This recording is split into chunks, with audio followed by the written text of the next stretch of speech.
All right, Metal Monday, man, and we are 2 green Mondays in a row. Let's go. Green Eagle won. Happy about that. Like, I think most people in our neck of the woods were going for the Eagles because people start to just get sick of winners, which I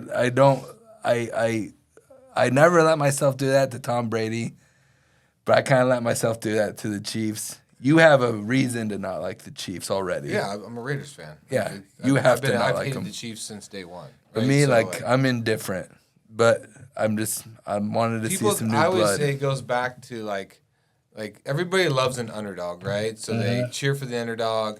Because people love to tear you down as much as they love to build you up. Mm-hmm. And like as a society, right or wrong, but that's the way it goes. Like the Chiefs didn't win shit for a long time. Like, and then they finally caught. They got a good coach, they got a quarterback, they got some pieces in place, and all of a sudden, they're winning.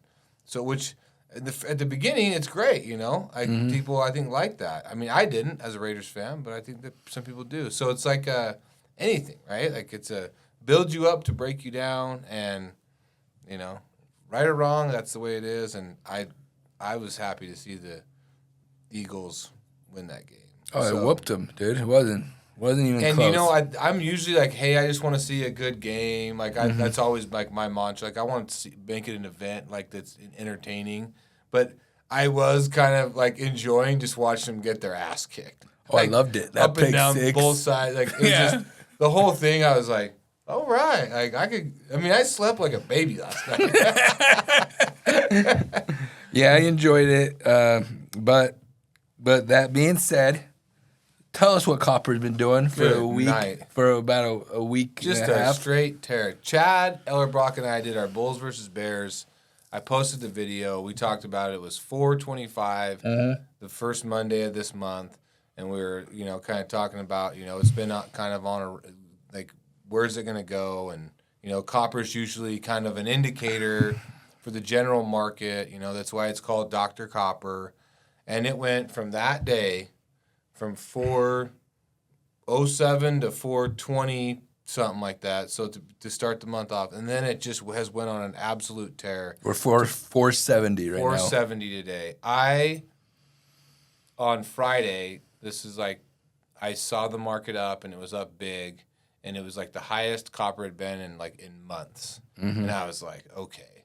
So I priced a load of copper chops, right? Mm-hmm. And I was like, man, that felt pretty good. And then this morning I got up and I'm like, well, fuck. Nothing like leaving 12 cents. And that's just today. Like if the thing keeps going, which, hey, they make more copper, we'll recycle more, the pricing we'll is buy what more it is. copper. But you feel kind of good when you hit a good lick like that. But then the next day when you get up and it's just, and you're like, man, if I just would have waited one more day, right? Or one more week or one more whatever. Yeah. So to anybody else that's held copper and that you saw it coming, good for you. Like I'm happy for you. I hope you win. And at 470, that's a hell of a number but I genuinely think the bullishness in commodities, especially base metals commodities, is rooted in the optimism of the country. Mm-hmm. And some of this has to do with the tariffs, right? Some of this has to do with Trump announcing yesterday, like, I'm putting 25% tariffs on steel and aluminum, which obviously doesn't, he didn't say copper, but I think that, you can see that there's a lot going on in this world right now, and there's a lot going on in America, and there's a lot going on with commodities. So I think that volatility is here to stay. Well, that being said, I think, you sold it on Friday. Was it early? Yeah, hindsight's 20/20. It's, the old mantra, and I can't get too high or too low on yourself. Like, how many, you've had probably a ton of those where you sold it and then you did see it go like this. But, it's each good sell. It's still a good sell, like, especially when it's volatile. Because then you're straight, to me, you're straight gambling. You're gambling. Because you're, if it's that volatile and like, I honestly thought we'd wake up to down 10. Just because of the run it was on. You seem to see like a adjustment at some point. Yeah. But it didn't come. It ain't today. Yeah. Well, I mean, I just think that there's a lot of. I mean, it's cold outside here right now in Idaho. I mean, it's fucking 10 degrees. It's really cold. It's cold. Yeah. And it's supposed to be colder tomorrow, and then I think eventually towards the end of the week, maybe next week, it starts to warm up a little bit. But I mean, you're seeing like ferrous markets are up this month, right? And obviously, aluminum, copper is up.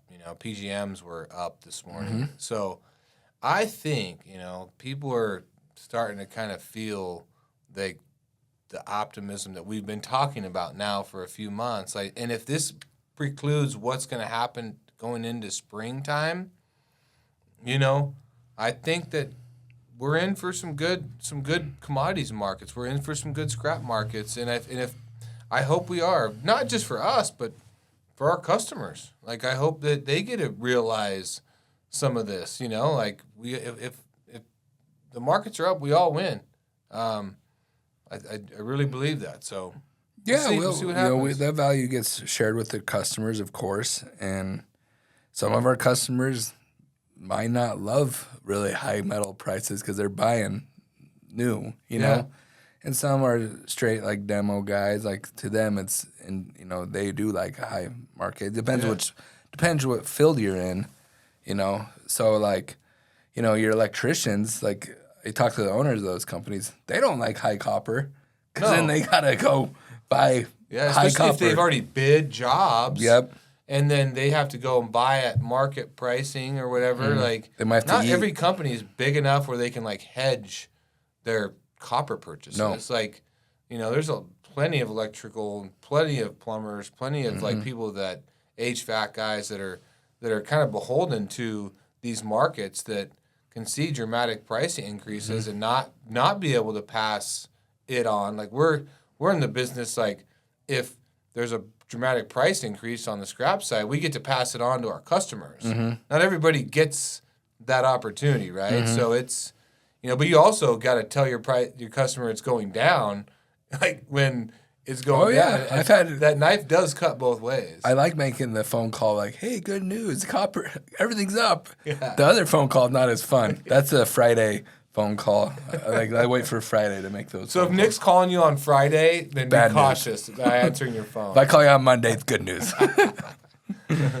Well, thank you, Brett. Thank you, everyone. We'll keep watching it. We'll keep being here every Monday, and feel free to see where this train goes. See how this ride. What happens, but it looks like it's gonna be interesting. So, like I said, buckle up and let's go. Yeah, we'll see if we hit 5. We'll let you know. If we do, that'll be a good day. All right, thank you, everybody. All right, take care.